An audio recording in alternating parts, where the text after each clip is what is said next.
Hello and welcome to Gamers of All, Master of None, where we are starting on a new series of me going through the mobile games that I've tried, I've played, and is currently in my rotation.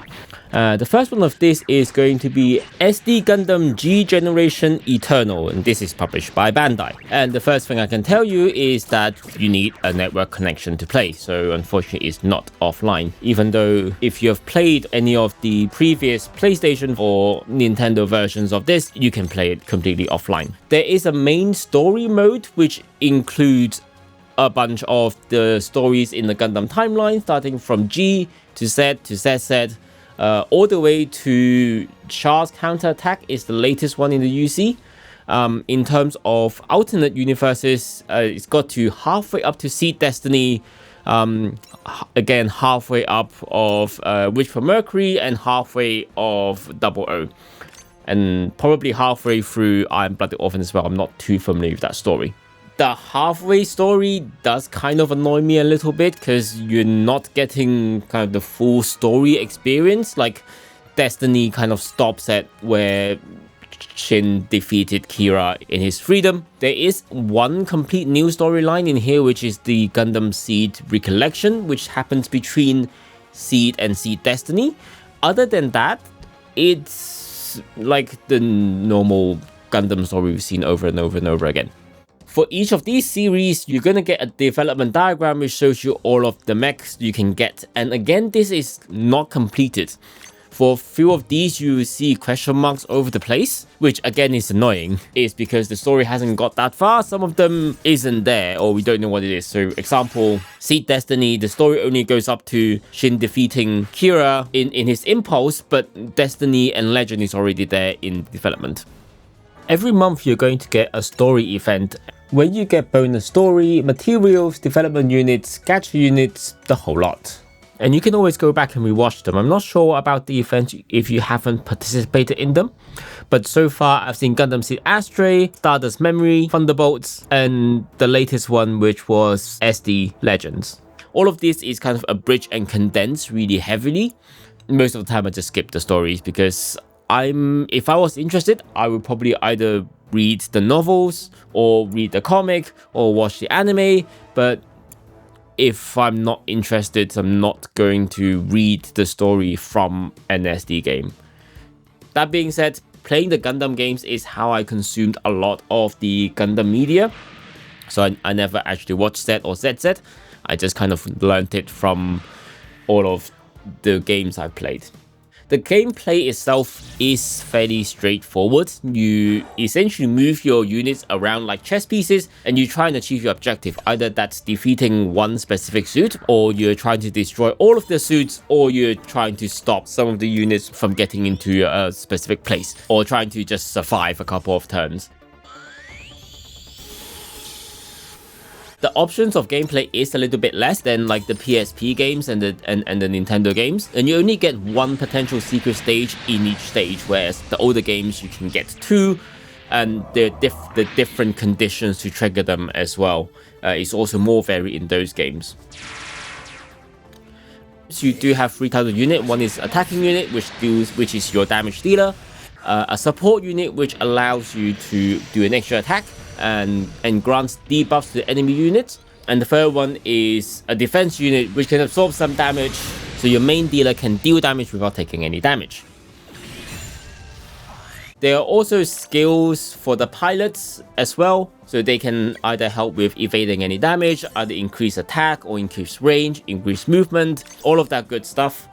For me, this gameplay is really intriguing and engaging, and I've loved the SD games ever since I played my first one on the PSP.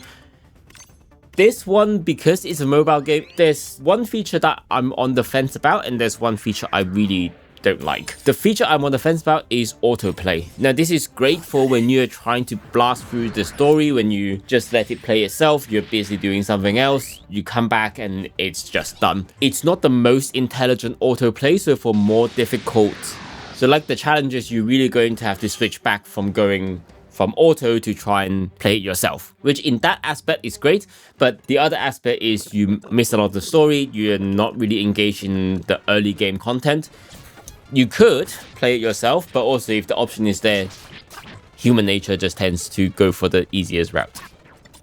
So depending on how engaged you are, how powerful your units are, and how difficult the stage is, you can, when you're playing manually, it can go from like a couple minutes to like 10, 20, even sometimes 30 minutes when you're really trying to figure out your options. And if you wanted a perfect score and you made a mistake, then you have to go and redo all of that again. But that is similar to what the old games, the full-fledged games were like anyway.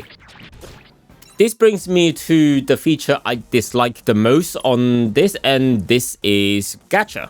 Gatcha is fun in a way. Luckily, just by playing the game, logging in, completing events and tasks and daily missions, etc., you get lots of crystals and tickets to pull your units in assembly.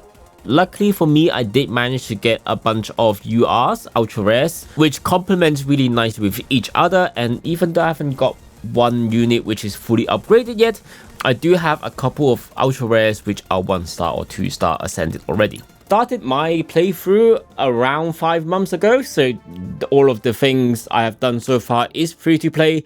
I haven't put any money into it, and definitely not sponsored. Now let's have a look. The only player versus player content, which is Master League, and we have just finished season 3 at the end of August. Where you start off in Bronze League to Silver to Gold to Platinum to Diamond, and then finally to Master League.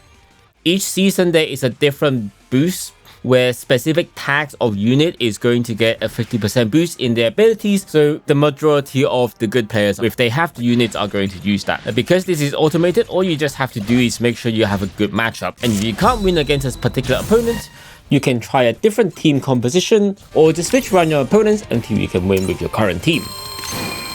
Or you've accumulated enough points to move on to the next league.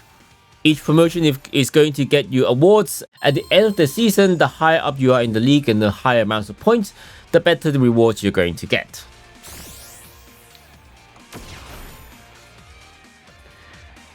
The stronger your units are, the easier it is to win, obviously. So we're going to talk a little bit about the upgrade system here. The most obvious thing we can upgrade are the units. So let's start with one of the SSR units that I have, Shioshiki. The most obvious thing you can upgrade is the level, which goes from 1 to 90 for SSRs, 1 to 100 for URs, and you can use these EXP material to do the level up. Once you reach your maximum level for anything below SSR, you can use SP conversion to raise the maximum level up to 100. I'm not going to do this here because I only have a limited amount. The second thing you can upgrade are the weapons. So there are 5 levels for each weapon, and you have to use the corresponding material to upgrade the weapon so that their power is increased and their effects are also increased as well. So this goes from 20% to 25%, for example. The third thing you can do is modify your unit, so you can add these custom parts which increases a certain aspect of the unit. And just for example, I'm going to equip this increase defense by 100. The last thing you can do with the unit is limit break. You can use the same unit that you pulled or developed to upgrade the unit you currently have. I have 2 of these, so I can upgrade you 2 stars, gives you to 30%. If you have 1 extra unit or you have one of the limit break materials, then you can also use that to get to 40% increase as well. For the second type of thing you can upgrade are characters. Let's use Amida Aka. It's a lot simpler for characters to upgrade. There's just one thing you can do, which is just increase their base level. When you get to level 45, it unlocks all of the skills. Sway was the first one, increased range was the second one, and then you also get an affinity, which is your abilities. You have character skills, which you can activate manually during battle, and then you have your abilities, which is your passive abilities. And then the final thing is supporters. Essentially, it is your ships. Similar with units, you can do a limit break with the same supporter, so you can again get up to 40%. And you can also upgrade the level. For whatever reason, I have the least amount of supporter upgrade.